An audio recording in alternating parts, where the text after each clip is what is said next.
حدیث نمبر ہے 2118 اور اس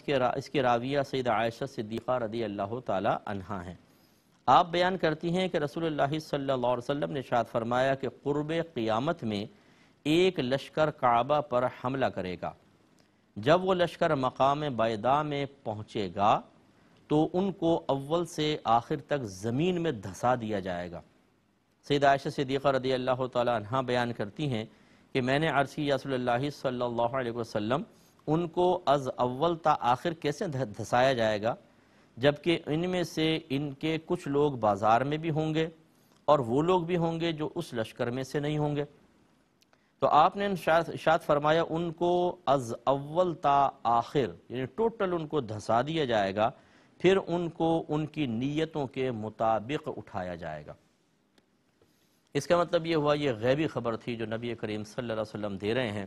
کہ جب قرب قیامت کا وقت آئے گا تو ایسے گروہ پیدا ہوں گے جو کعبۃ اللہ پر حملہ آور ہونے کی کوشش کریں گے، تو ایک بڑا لشکر ہوگا جو کعبۃ اللہ پر حملہ آور ہوگا، تو اس بے ادبی کی سزا میں اللہ تعالیٰ اس کو زمین میں دھسا دے گا۔ تو سیدہ عائشہ صدیقہ رضی اللہ تعالی عنہا نے اب سرکار نے از اول تا آخر یہ سرکار نے فرمایا یعنی ایک ایک آدمی کو، تو سیدہ عائشہ صدیقہ رضی اللہ تعالی عنہا نے کویسچن کیا رسول اللہ کچھ لوگ ایسے ہوں گے جو لشکر میں نہیں ہوں گے، بازاروں وغیرہ میں ان کے آدمی ہوں گے، اور کچھ ایسے ہوں گے جو ان کے ساتھ ہوں گے لیکن لشکر میں سے نہیں ہوں گے، جیسے انہوں نے قیدی بنا لیا کسی کو، اب وہ زبردستی ان کو لے کے جا رہے ہیں، یا زبردستی غلام کو پکڑ کے لے کے جا رہے ہیں، وہ راضی نہیں ہے جانے پر لیکن اس کو لے جا رہے ہیں، تو اس بیچارے کا کیا قصور؟